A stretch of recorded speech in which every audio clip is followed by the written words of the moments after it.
Fala rapaziada, tudo certo? Eudes aqui falando com vocês. O assunto de hoje vai ser física com lançamento oblíquo, onde nós temos um objeto com um movimento vertical e horizontal ao mesmo tempo. Lembra um pouco o lançamento horizontal em alguns termos, mas não, a gente vai ter essa pequena diferencinha em particular, porque o objeto ele sai na diagonal, então ele vai ter um ângulo de lançamento em relação à horizontal, o que vai obrigar a gente a mexer com vetores só um pouquinho. Então, vamos à explicação, vamos nessa. Então, o que ocorre aqui no lançamento oblíquo é que o objeto ele é lançado em diagonal. Toda vez que tivermos um vetor com, seja velocidade, aceleração, força em diagonal, vamos ter um ângulo de lançamento, tá? Um ângulo alfa, beta, gama, teta, geralmente fica entre 30, 45 e 60 graus, né? Que são os ângulos notáveis. A trajetória desse movimento é parabólica, ou seja, vamos ter uma parábola completa aqui, e não uma semiparábola como acontece no lançamento horizontal.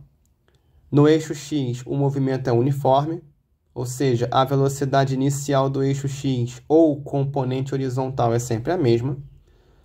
No eixo Y, é um movimento uniformemente variado, ou seja, a velocidade até a altura máxima vai diminuir e depois a altura máxima vai aumentar até que o objeto caia no solo. Na altura máxima, especificamente, o objeto só tem velocidade horizontal. A altura máxima é quando a gente faz a transição entre o LVPC, lançamento vertical para cima, e a queda livre. Isso quer dizer que na altura máxima a velocidade é zero. Só que quando a gente estudou lançamento vertical para cima e queda livre, a gente estava falando apenas de movimento vertical. Então essa velocidade em questão é a velocidade vertical ou velocidade do eixo Y. Então, no eixo Y, quando falamos de altura máxima, não tem VY, só vai ter VX. Até porque é VX quem faz o corpo se projetar para frente.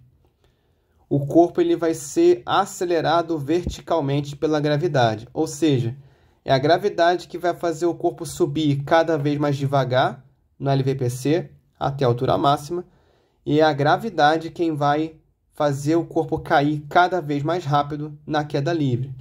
Então, até a altura máxima, o movimento do corpo vai ser considerado, dentro do move, um movimento retardado, porque a gravidade ela vai puxar o corpo para baixo e a velocidade de lançamento em Y é para cima.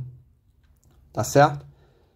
E depois da altura máxima, o sentido da aceleração e da gravidade é o mesmo, então, movimento acelerado.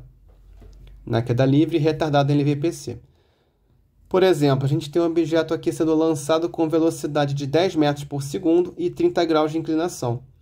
Então, qual que é o ponto aqui? A velocidade de lançamento está em diagonal.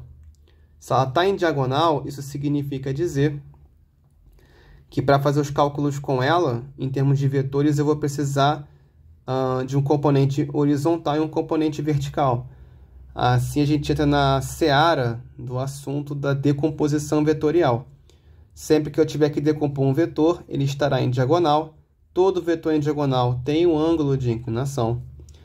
E aí o que a gente vai fazer com esse vetor V0? Vamos criar a componente x e a componente y deste vetor velocidade inicial. O ponto aqui é, a depender da posição do ângulo de inclinação, a gente pode usar trigonometria para determinar quem é o cateto oposto e quem é o cateto adjacente. Por quê? Porque se a gente for verificar esses vetores, dá para montar um triângulo retângulo aqui, deslocando o V0y para a direita. Então, se a gente verificar no mesmo triângulo, a diagonal será a hipotenusa, V0. V0x na posição desse ângulo aqui, que é o padrão do movimento oblíquo, vai estar sempre próximo do ângulo de lançamento. Então, V0x será o cateto adjacente.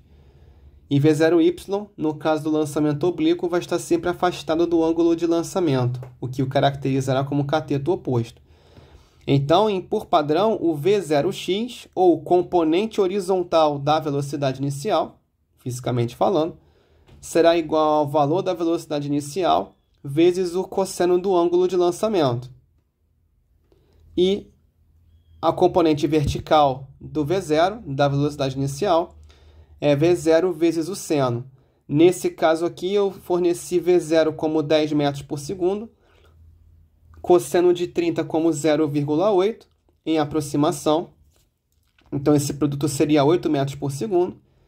E no caso do seno de 30, é meio. Então, 10 vezes meio, 5 metros por segundo.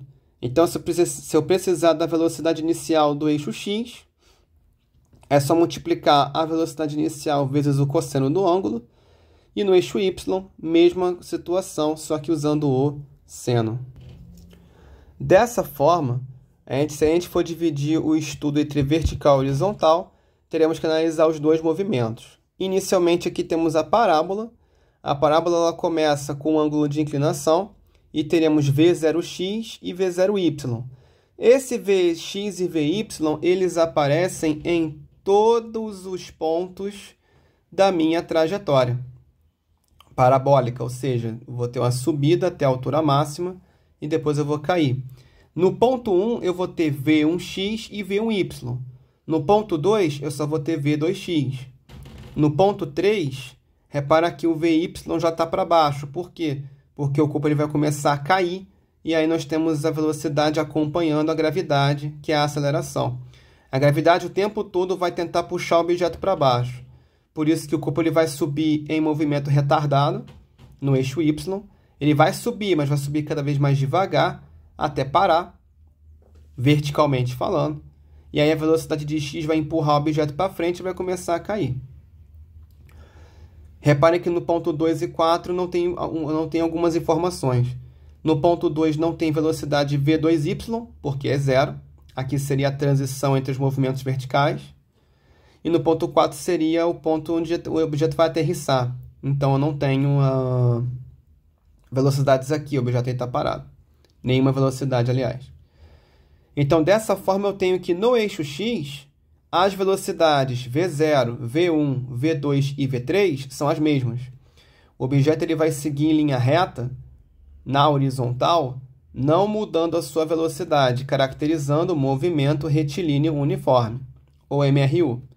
No eixo y, todas as velocidades, todos os valores, V0, V1, V2 e V3, são diferentes entre si, caracterizando MRUV, ou movimento retilíneo uniformemente variado. Então, quer dizer que quanto mais próximo da altura máxima, o objeto saiu. Ele já vai sair com o V0y o mais alto possível.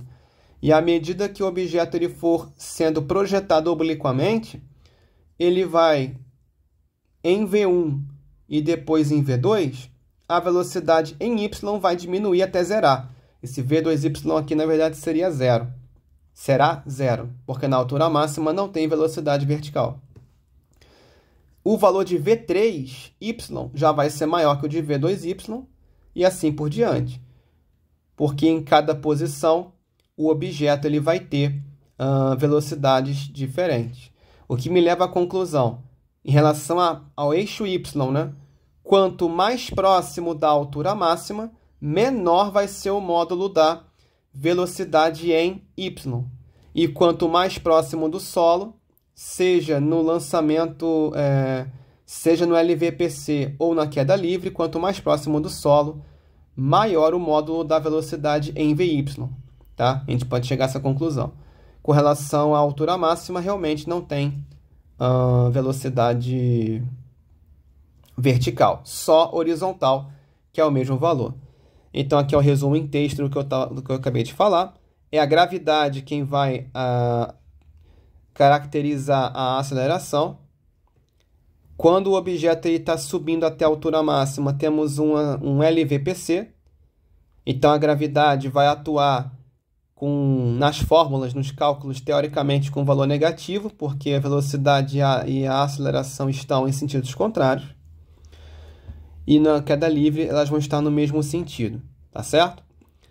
Então, basicamente, esse é o resumão do que a parábola significa. Então, resumindo, até a altura máxima, LVPC. Movimento uniformemente variado e retardado. Da altura máxima até o ponto de aterrissagem é uma queda livre, movimento uniformemente variado e acelerado. Na altura máxima não tem VY, e no eixo X a velocidade é constante, caracterizando MRU. Então, é graças à velocidade em X que horizontalmente eu tenho alcance. Do ponto 0 até o ponto 4, eu vou ter o meu alcance horizontal, que é a distância máxima no eixo X que o objeto pode percorrer.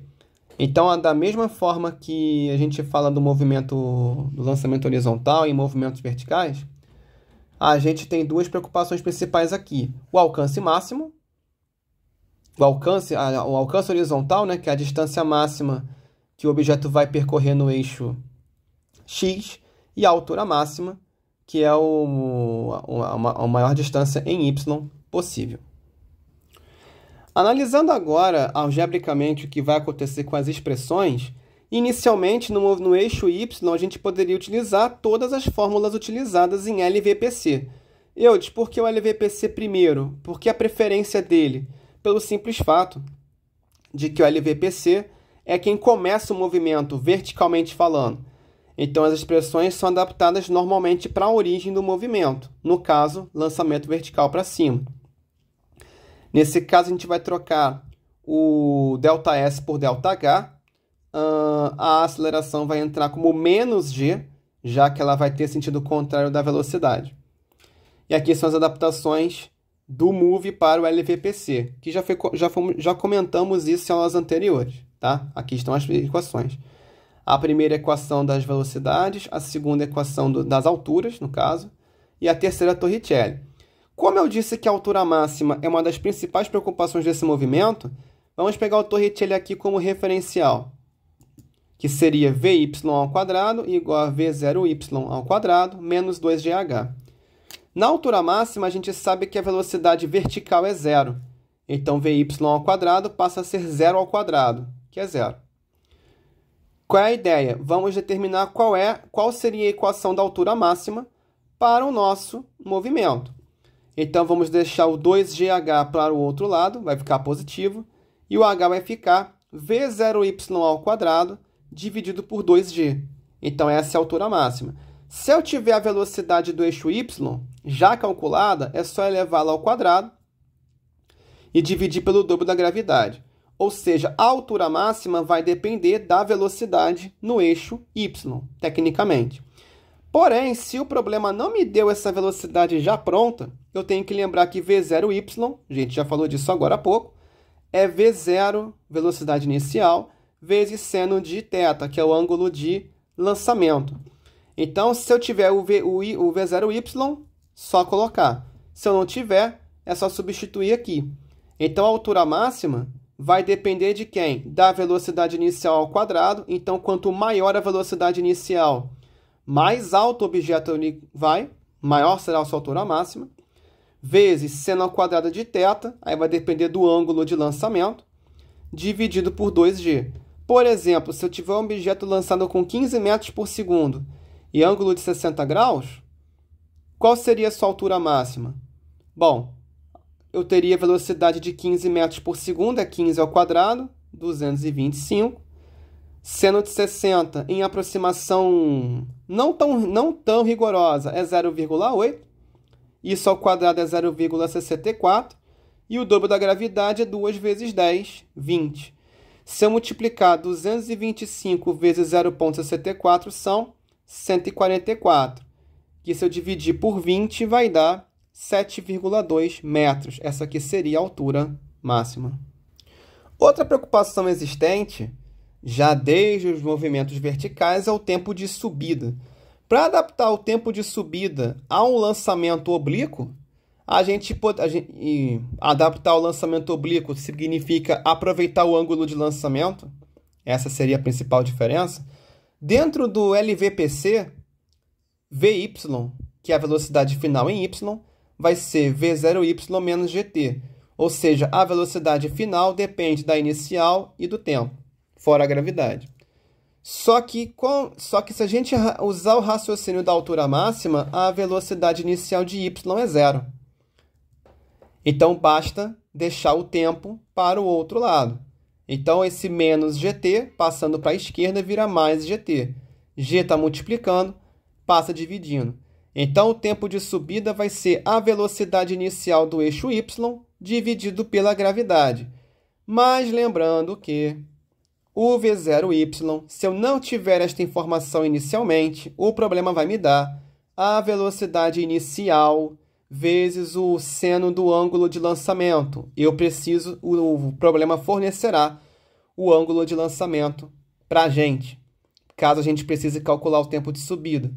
Então, no lugar de V0y, se eu não tivesse informação previamente no dever, no exercício, no problema, eu vou colocar o tempo de subida como V0 vezes seno de θ dividido por G. Isso só para o tempo de subida. Mas vamos lembrar que no lançamento oblíquo, no lançamento horizontal, nos movimentos verticais, normalmente a resistência do ar é desprezada. Não tem resistência do ar, não tem atrito com o ar. Então, o sistema é considerado conservativo. Em um sistema conservativo, o tempo total é o dobro do tempo de subida. Por quê? Porque o tempo que demora para subir será o tempo que demora para descer. Desta forma, o tempo total vai ser o dobro dessa expressão aqui. Então, se eu quiser saber o tempo de subida dentro de um lançamento oblíquo, se eu tiver a velocidade inicial e o ângulo de lançamento, está aqui. O G normalmente vale 10. Se eu quiser saber o tempo total, é só multiplicar essa expressão por 2. Por exemplo, eu quero saber o tempo total de um lançamento oblíquo, ou seja, eu quero saber o tempo que vai levar para subir e descer, com 20 metros por segundo de velocidade inicial e um ângulo de 45 graus. E o G valendo 10. No caso, se é o tempo total, eu vou multiplicar 2 vezes, a velocidade inicial é 20, o ângulo de lançamento é 45 e o G vale 10. Então, eu já vou cortar um zero aqui, né? Já vou fazer uma simplificação por 10. Se é um de 45 e a aproximação não tão rigorosa, seria 0,7. No caso, os problemas vão dar aproximações para a gente, no caso da física, né? Se fosse matemática, por exemplo, teria que utilizar aquela tabelinha dos ângulos notáveis. Bom, prosseguindo, então a gente vai ter 2 vezes 2 vezes 0,7, que é o quádruplo de 0,7, ou seja, para subir e descer, 2,8 segundos. E uma só com tempo de subida, eu vou ter uma velocidade inicial de 10 metros por segundo, θ de 30 graus e o G valendo 10. Tempo de subida é apenas V0 vezes seno de θ sobre G. Então, a gente vai ter, corta o 10 com 10 aqui, e vamos ter um tempo de subida de meio segundo. Ou seja, se você diminuir a velocidade inicial e o valor do seno do ângulo, o tempo de subida, nesse caso, será bem menor. Aqui, no caso, o tempo de subida é 1,4 segundo. Então, o tempo total ou o tempo de subida vão depender diretamente de quanto maior for a velocidade inicial, mais tempo vai levar para subir. Quanto maior for o seno do ângulo, mesma coisa. E mesma coisa para o tempo total, mesmíssimo raciocínio. Só que também podemos fazer uma análise do movimento horizontal adaptado ao lançamento oblíquo. Lá do lançamento horizontal, o alcance horizontal ou deslocamento seria a velocidade do eixo x vezes o tempo. Só que isso é falso? Não, isso é verdadeiro, dá para ser utilizado. Porém, se eu tiver apenas a velocidade inicial e o ângulo de lançamento, eu tenho que fazer uma adaptação. Primeira adaptação, V0x é V0 cosseno de θ. Então, já troco essa informação por essa aqui. Só que o tempo para calcular o alcance horizontal é o tempo total. É o tempo que vai levar para subir e descer. E aí, no tempo total, eu tenho a expressão que eu falei agora há pouco. 2V0 seno θ sobre G. Então, no lugar de tempo, eu vou colocar tudo isso. Então, vai ficar V0, que eu já... vai ficar V0 vezes V0 cosseno de θ. Esse primeiro V0 é do V0x. Esse segundo V0 é do tempo total. cosseno de θ vezes seno de θ vezes 2. Acontece aqui na geometria, 2 cosseno de θ vezes seno de θ é uma identidade trigonométrica, mais conhecido como arco duplo para o seno. É como se eu tivesse seno de 2θ, ou seja, seno do dobro do ângulo é a mesma coisa que 2 vezes seno do ângulo vezes o cosseno dele. No caso aqui, uma adaptação da trigonometria, da geometria, uma interferência da geometria aqui na parte da física.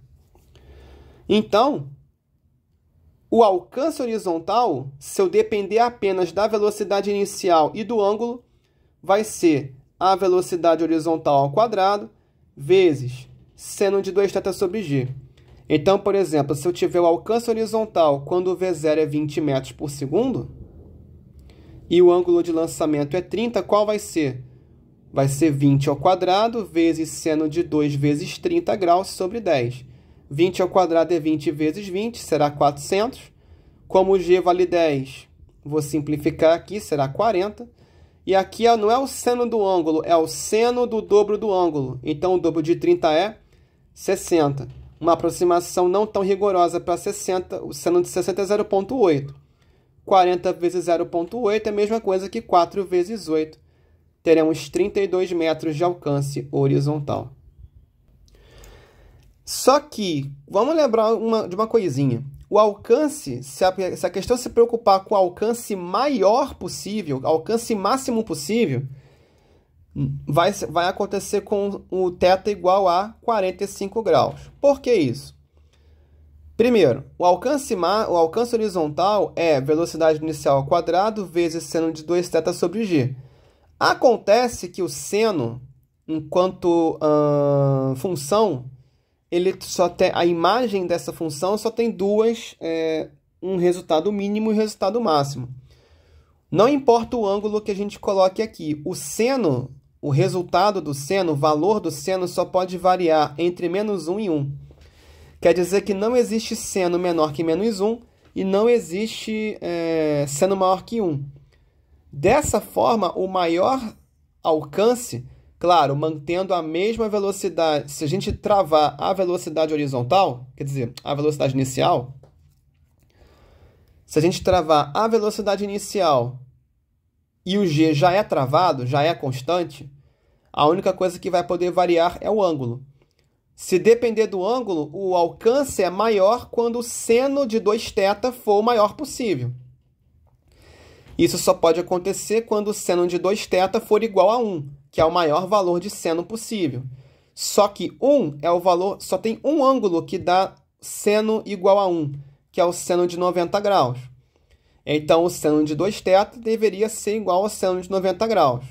Então, 2θ vai ser igual a 90, então o θ vai ser 45 graus. Então, toda vez que a gente quiser o alcance máximo, mesmo que não dê o ângulo para a gente, o θ vai ser de 45 graus. E aí a fórmula vai sofrer. No caso de 45 graus, se o pessoal não lembrar disso, pode só fazer a conta normalmente.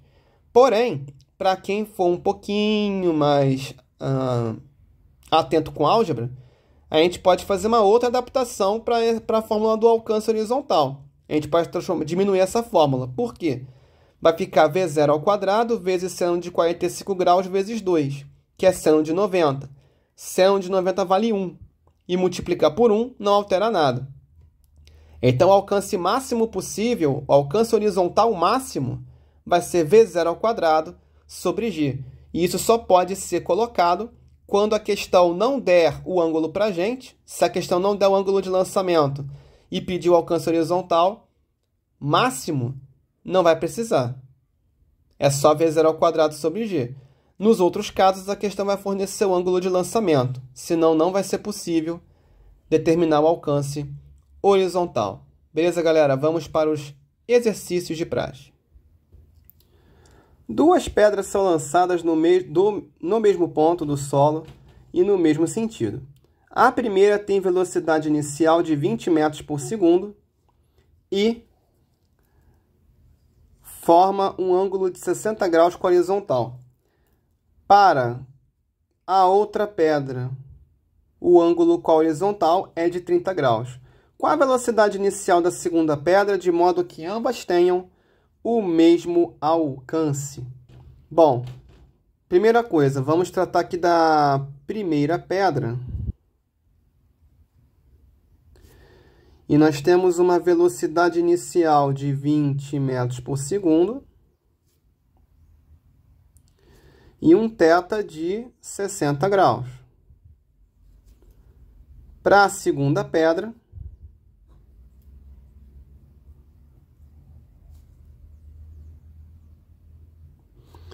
nós temos um θ de 30 graus e uma velocidade inicial desconhecida, que é o nosso objetivo do problema. Primeira coisa que a gente tem que fazer, como as duas vão ter o mesmo alcance, o alcance que eu encontrar para a primeira pedra vai ser o alcance que eu vou encontrar para a segunda. Desta forma, vamos utilizar a fórmula do alcance horizontal, visto que é o objetivo da questão. Então, vai ser V0 ao quadrado vezes seno de 2θ dividido por G. Então, esse alcance vai ser 20 ao quadrado vezes seno de 2 vezes 60 dividido por G, que é 10. Nesse caso aqui, o alcance horizontal, 20 ao quadrado é 20 vezes 20, será 400. E aqui vai ser seno de 120 graus. E essa divisão por 10 aqui a gente vai cancelar logo, né? Logo a gente vai ter a aceleração da seguinte forma. Cuidado com os 120 graus, que é o seguinte. O seno de 120 ele é um ângulo pertencente ao segundo quadrante lá do ciclo trigonométrico.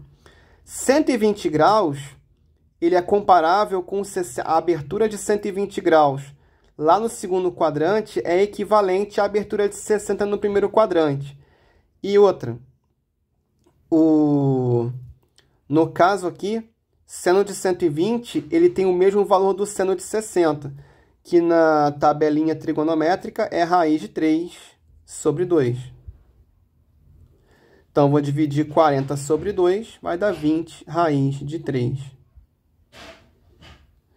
Então, teremos 20 raiz de 3 metros como alcance. Se a questão não deu arredondamento, eu tenho que utilizar a tabelinha dos ângulos notáveis, tá? Seno de 120 é igual a seno de 60, raiz de 3 sobre 2. Esse é o nosso alcance horizontal. Vamos utilizar o mesmo procedimento para a segunda pedra. Mesmo procedimento.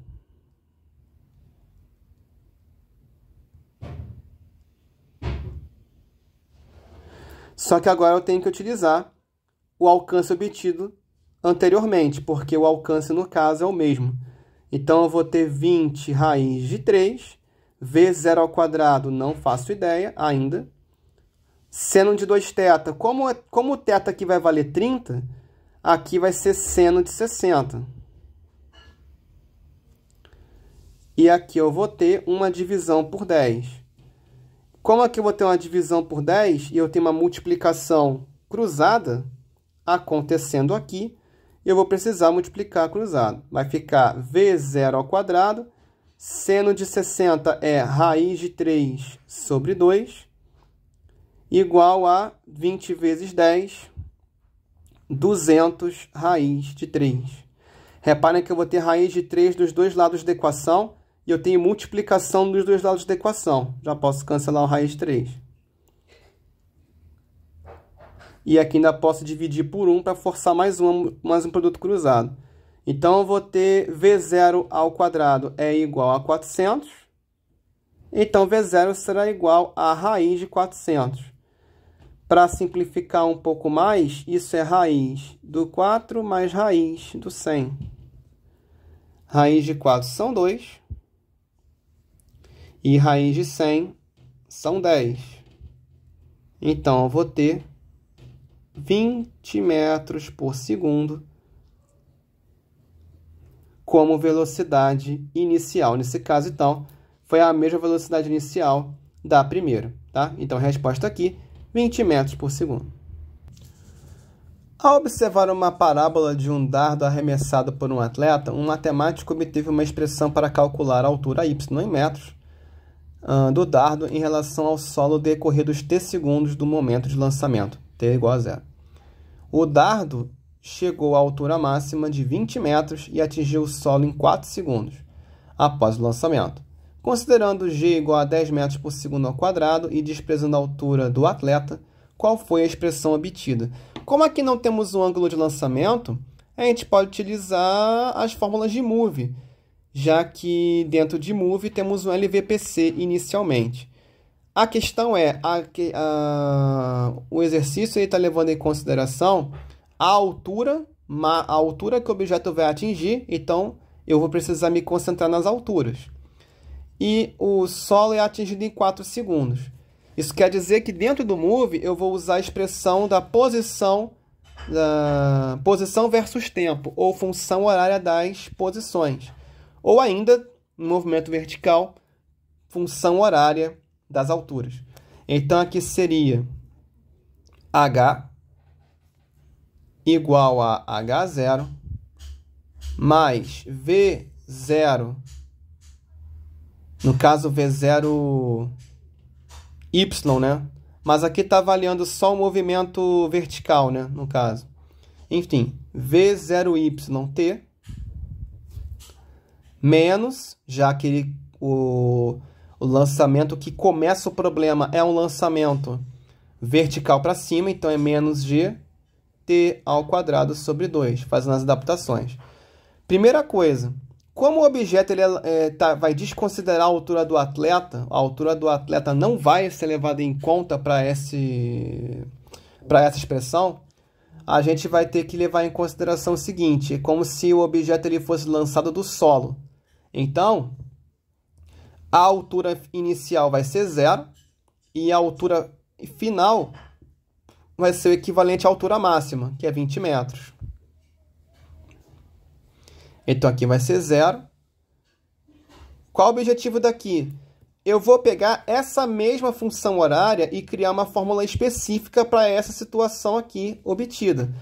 Só que eu não tenho ainda a velocidade inicial do eixo y em questão. Então, eu não posso exatamente criar uma expressão com essa informação faltando. Então, esse aqui que vai ser o objetivo. Então, vai ser V0Y vezes o tempo de 4 segundos, menos 10 vezes 4 ao quadrado, sobre 2. Aqui vai ser 20. 4 vezes a velocidade é 4 vezes a velocidade mesmo. 10 sobre 2 vai dar 5. E 4 ao quadrado são 16.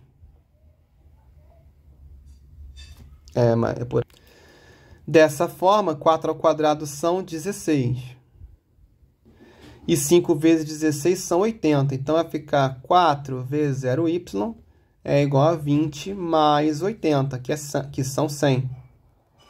Então, essa velocidade vai ser 100 divididos por 4, 25 metros por segundo.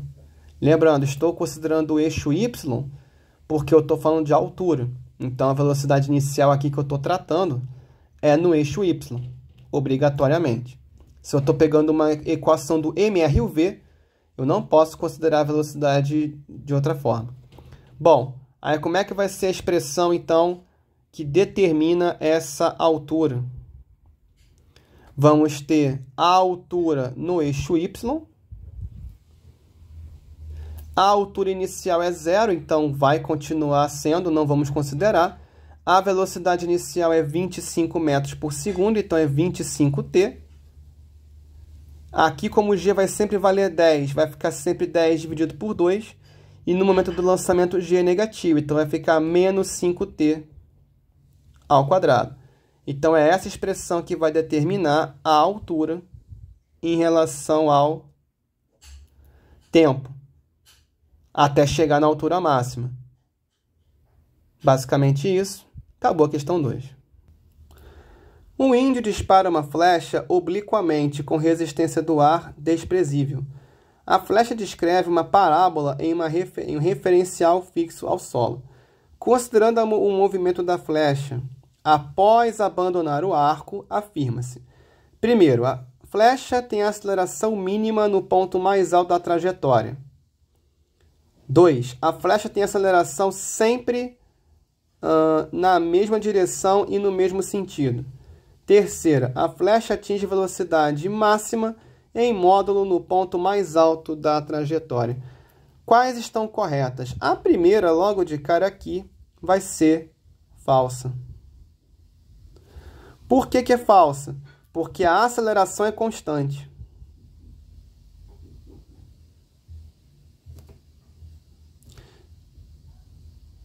A aceleração ela não varia na trajetória.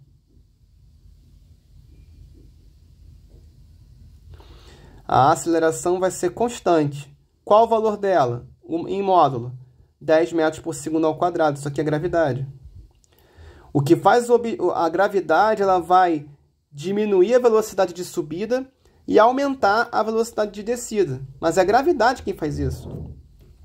Então, se aqui fosse velocidade mínima, eu até concordaria, porque na altura máxima só tem velocidade do eixo x. Perfeito. Porém, no ponto, em relação à aceleração, é sempre o mesmo valor. Então, é falso. Segundo, a flecha tem aceleração sempre na mesma direção e no mesmo sentido. Verdadeiro. Porque a aceleração da gravidade é chamada de g, o valor está aqui na opção 1, e g é sempre na direção vertical e sempre para baixo. Ou seja, vertical é sempre a mesma direção, sempre no eixo y, e o sentido é para baixo. Então, verdadeiro, tranquilo. Terceiro, a flecha atinge velocidade máxima em módulo no ponto mais alto da trajetória. Na verdade, não. Para eu calcular a velocidade da trajetória, sem considerar exatamente o ângulo de lançamento, eu teria que fazer quem? Teorema de Pitágoras. V ao quadrado igual a Vx ao quadrado mais Vy ao quadrado. Acontece que na altura máxima, eu tenho que a velocidade em y é zero. Então, a velocidade ao quadrado vai ser só Vx ao quadrado. Ou seja, a velocidade vai ser só a velocidade do eixo x. Então, essa velocidade não vai ser a máxima possível. Ao contrário, vai ser a mínima possível. Inclusive pela explicação que já foi dada aqui. O objeto ele vai ficando mais lento à medida que se aproxima da altura máxima. E mais rápido à medida que fica longe dela. Ou seja, quanto mais perto do solo, mais rápido. Quanto mais próximo da altura máxima, mais lento. Então, a velocidade não vai ser máxima no ponto mais alto, ela vai ser mínima. Então, só por essa expressão aqui, a gente vai considerar a opção 3, falsa também. Dessa forma, a única verdadeira será a frase, né? A assertiva 2. É a única verdadeira desse trio aqui de proposições. Para aproveitar um contra-ataque, o goleiro de um time arremessa a bola obliquamente no sentido do campo do adversário, com alcance horizontal de 60 metros. O lançamento dura um total de 4 segundos. Desprezando a resistência do ar, calcule a velocidade de lançamento V e sua componente horizontal VH. O ângulo aqui está sendo chamado de beta, e o seno de beta é 0,8 e o cosseno 0,6. Primeira coisa, aqui não me deu ângulo, mas eu posso determinar o seguinte. Alcance horizontal é o VH vezes T, ou Vx vezes T. Nesse caso aqui, eu não vou precisar me preocupar muito porque eu já tenho o tempo total. Se eu tenho o tempo total e tenho alcance, eu já posso achar Vx. Vx vai ser quem? A dividido por T. Então, Vx vai ser 60 divididos por 4. Logo, Vx vai ser 15 metros por segundo. Só que aí agora eu preciso lembrar do componente v. A velocidade,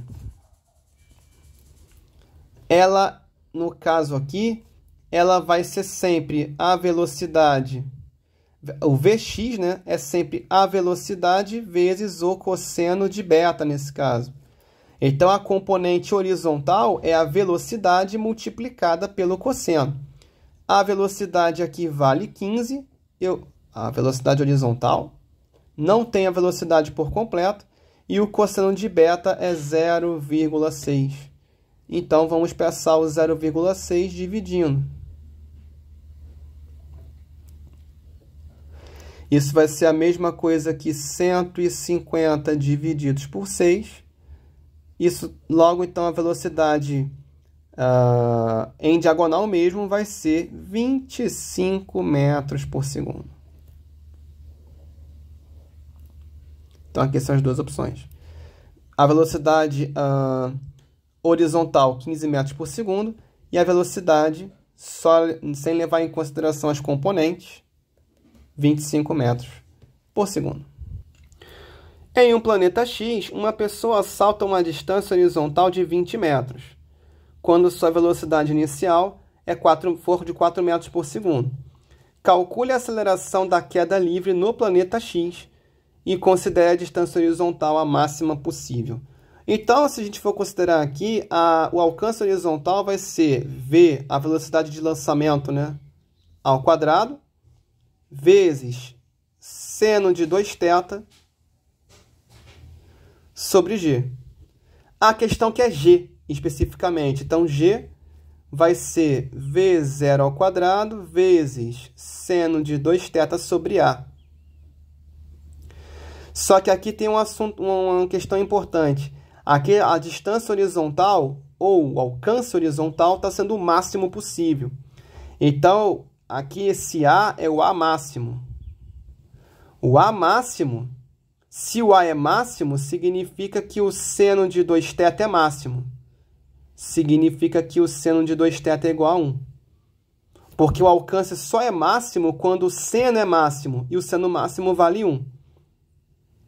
Ou seja, esse θ aqui, no caso, está valendo de 45 graus. Porque 2 vezes 45 dá 90 e seno de 90 vale 1. Então, esse seno de 2θ ele vai sumir. Então, quem vai ser g? V0 ao quadrado sobre A. Dessa forma, o g vai ser quem? V0 é 20 ao quadrado, 400.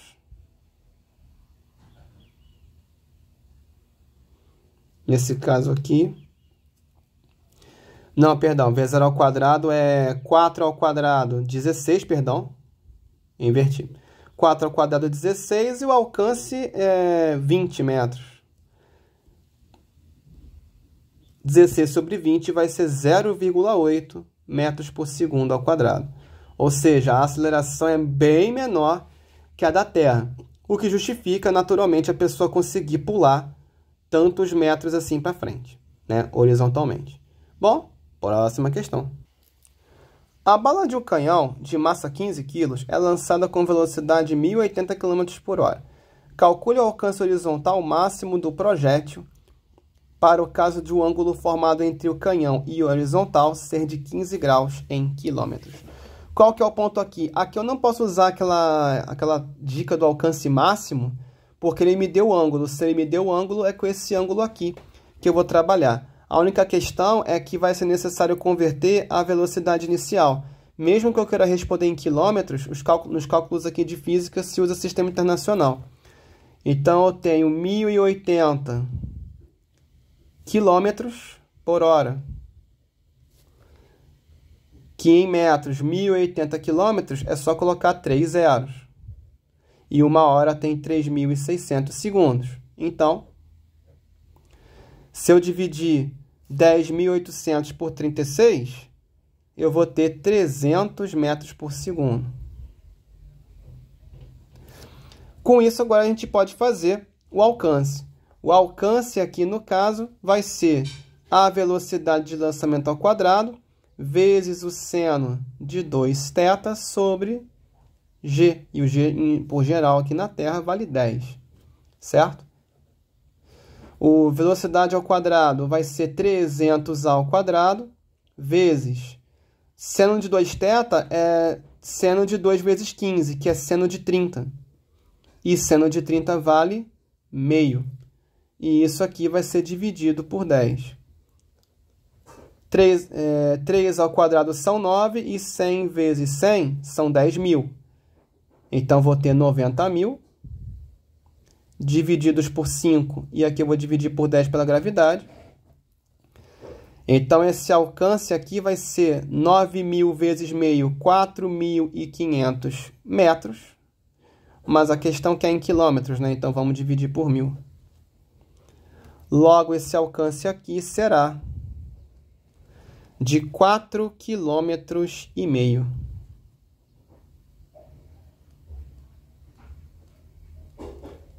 Resposta final.